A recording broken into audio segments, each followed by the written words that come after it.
쉽고 재미있는 시사경제 페페TV에서 친애하는 대한민국 국민 여러분께 말씀드립니다. 독일에서 어이없는 일이 발생했습니다. 한국에게 방역 시스템을 배우고 싶다며 매달리던 독일에서 한국인이 차별을 받은 것인데요. 옛날 버릇 나오는 건가요? 상당히 우려가 되는 상황이 아닐 수가 없습니다. 그렇다고 독일이 전부 그렇다는 것은 아닙니다. 게르하르트 슈레더 전 독일 총리는 한국 정부에게 편지와 이번 사태의 피해 극복을 위한 성금을 보내며 한국이 단호하고 투명하게 이번 사태에 대처하고 있고 다른 국가들과 비교할 때 긍정적인 척도를 세웠다고 밝힌 적도 있습니다. 하지만 어딜 가나 미꾸라지 한두 마리는 있기 마련이고 이 미꾸라지들이 독일 사회에 파장을 일으키고 있다는 소식 지금부터 자세히 알아보겠습니다. 페페TV 팩트 체크.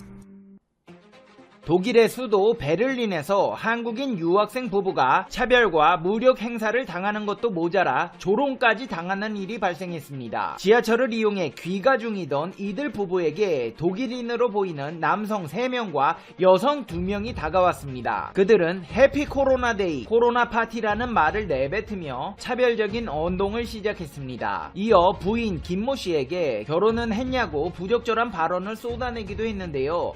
뿐만 아니라 손을 입술에 가져다 대거나 메롱을 하며 약을 올리는 행동까지 했습니다. 참다 못한 부부는 증거를 남기기 위해 휴대전화를 꺼내 영상 촬영을 시작했습니다. 그러는 동안 남편 이모 씨는 경찰에 신고 전화를 걸었습니다. 이 모습을 본 독일인 무리는 도망을 쳤고 그 뒤를 김 씨가 뒤쫓았지만 김 씨가 쫓는 과정에서 밀고 당기는 몸싸움이 벌어졌고 당시 지하철 기관사는 소란이 난 것을 파악하고 페어베를리너 플라츠 역에 정차한 뒤 경찰에 신고를 하게 됩니다. 이 과정에서 김 씨가 얼마나 짜증이 났는지 스트레스성 복통을 일으켜 쓰러졌는데 가해자 무리는 이 틈을 타 도주를 감행했습니다. 출동한 경찰관은 주변에 있던 시민이 알려준 곳에서 무리 중 2명의 여성을 붙잡았습니다. 이들은 한국인 유학생 부부가 우리에게 특정 국가를 차별하는 취지의 발언을 했다고 주장을 했습니다. 그러자 놀라운 일이 벌어졌습니다. 독일 경찰관들이 한국인들의 말은 듣지도 않은 채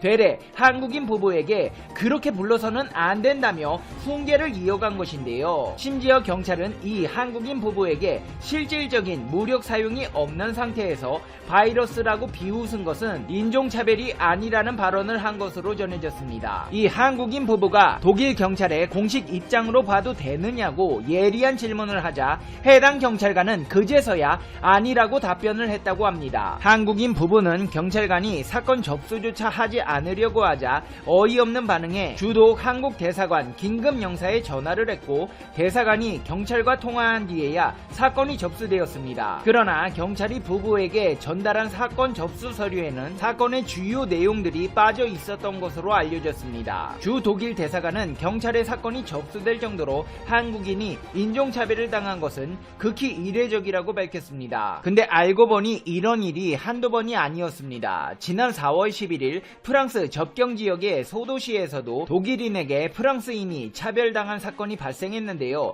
이 독일 측의 대처가 황당한 것은 프랑스인이 차별당했을 때의 태도와는 사뭇 다르기 때문입니다. 프랑스 사건 당시에는 독일 외무장관이 트위터에 바이러스는 국적을 가리지 않으며 독일과 프랑스는 한 배를 타고 있어 연대해야 한다고 호소한 것과는 큰 차이가 있는 것입니다. 이렇게 대사관까지 나서고 있는 상황에서 독일 당국은 지금까지 이 사건에 대해 이런 방구 아무런 입장을 내놓지 않고 있습니다. 상황이 이렇게 되자 아시아인 연대의 목소리가 커지고 있습니다. 독일 교민사회는 이번 사건이 그동안 있었던 독일 사회의 동양인 차별 시선의 연장선상에 있다고 판단하고 현지 교민들 사이에서 이번 사건만큼은 강력하게 대처해 유사한 사건의 재발을 막아야 한다는 여론이 확산되고 있습니다. 사건이 불거지면서 차별에 관한 역사적 경험이 있어서인지 독일 사회는 사안을 심각하게 받아들이고 있는 것으로 알려졌습니다. 이렇게 소수의 철없는 사람의 질낮은 행동으로 국제사회의 우려를 자아내고 있는 독일의 상황은 어떨까요? 자기들은 잘하면서 한국인들 손가락질하는 것일까요? 아닙니다. 의료인들이 발벗고 나서 의료 및 방역장비 부족으로 생명의 위험을 느끼고 있는 현실에 대한 항의를 하고 있습니다. 이 온라인 운동을 조직한 지역 보건의사 루벤 베르나우 바이러스에 대처하기에 의료장비가 불충분하다며 온라인 온라인 운동을 벌이고 있는데요. 의사들과 환자들이 현사태와의 싸움에서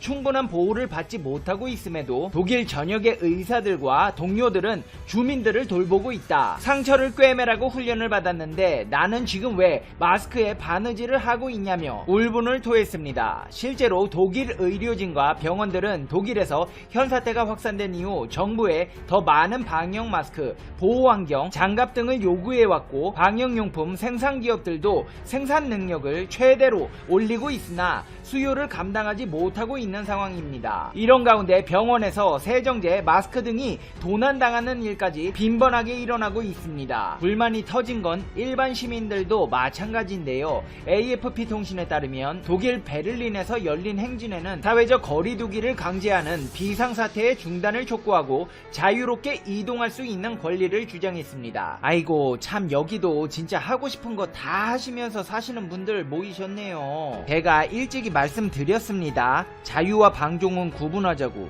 와, 유럽 사람들 진짜 이번에 알아봤습니다. 아니 솔직히 이번 사태 이전까지는 약간 유럽은 선진국이라는 이미지가 강했거든요. 선진국은 개뿔, 진짜 한국이 짱입니다. SNS 같은 거 보면 유럽 여행 간 사람들 좀 부러웠는데요. 여행 가고 싶었던 마음도 싹 사라지게 만드네요 진짜. 근데 독일 이야기가 나와서 하는 말인데 독일이 참 자동차 하나는 잘 만들잖아요. 독일 차는 국내 시장에서 제2의 전성기를 맞고 있습니다. 부동의 1위 메르세데스 벤츠의 질주가 계속되는 가운데 BMW가 회복세를 보이고 있고 수년간 개점 휴업을 이어온 아우디와 복스바겐도 경쟁에 참여하고 있는 모양새입니다.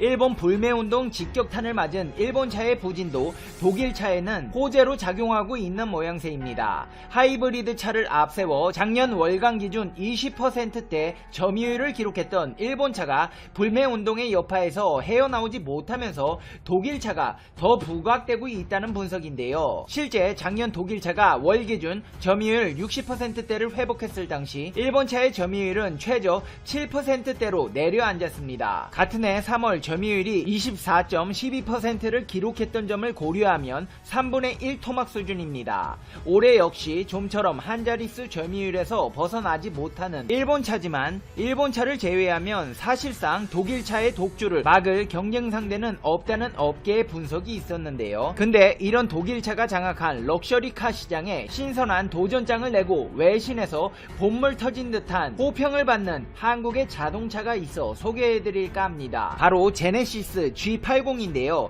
외신들은 특히 신형 G80의 디자인에 대해 독일차 브랜드가 장악했던 세단 시장에서 신선한 바람을 일으킬 것이라며 높은 평가를 내렸습니다. 특히 미국의 자동차 전문지 카인드라이버는 우리는 새로운 G80에 감동했다라는 제목의 기사에서 G80에 적용된 제네시스 브랜드의 새 디자인 언어는 독특하고 우아하다고 평가했습니다. 실제로 G80은 혁신적인 디자인과 우수한 주행 성능, 편의 품목으로 무장하고 무서운 속도로 시장에 안착 중입니다. 이에 바짝 긴장한 BMW와 벤츠, 아우디, 볼보 등도 점유율을 지키려 안간힘을 쓰고 있어 자동차 업계는 당분간 한국과 독일의 힘겨루기가 이어질 것으로 예상됩니다. 이제 페페TV의 결론입니다. Conclusion. 페페TV. 아니 아직도 저렇게 세상 물정 모르는 철없는 사람들이 계신가요? 뉴스도 안 보고 사나? 한국이 지금 전세계를 주도하고 있습니다. 어디서 그런 몹쓸 행동을 하시는 거예요? 그러시면 안 됩니다. 독일 메르켈 총리가 뭐라고 한지 아십니까? 앙겔라 메르켈 독일 총리가 신종 바이러스 감염증 대응 체계 강화 계획을 발표하면서 우리는 한국으로부터 배웠다고 했습니다. 이 계획은 확산 방지를 위해 한국의 감염 추적 방식을 응용한 관리 체계를 대대적으로 도입하는 것이 골자였다고요. 계획 수립 전 독일은 한국과 범부처 화상회의를 통해 자문하기도 했는데 메르켈 총리는 한국의 전염병의 대응으로부터 우리는 알게 됐다며 우리가 개별적으로 감염의 사슬을 정확히 이해하는 것이 중요하다고 설명하고 한국의 이런 방식을 전수해준 데에 대해 감사의 인사를 전했습니다. 근데 독일 국민이 지금 그따위로 행동을 하시는 겁니까? 그럼 배응망덕한 못 배워먹은 행동은 어디서 배우신 거예요? 인간으로서의 최소한의 품위를 지키시기 바랍니다. 페페TV 시청자 여러분은 어떻게 생각하세요? 페페TV는 여러분의 생각이 궁금합니다. 댓글로 여러분의 생각을 남겨주세요. 여러분, 세상에 남에게 피해 안 주려는 사람들만 있으면 좋을 텐데 살다 보면 철없는 독일의 일부 사람들처럼 질낮은 행동을 하는 사람을 보기 마련입니다. 그러면 상대하지 말고 최대한 피하세요. 무서워서 피하는 게 아닙니다. 까마귀 노는데 백로는 가지 말라잖아요. 가까이 둘 사람, 피해야 할 사람 구분하며 행복한 하루 되시기를 바랍니다. 그럼 다음 영상에서 봬요. 안녕.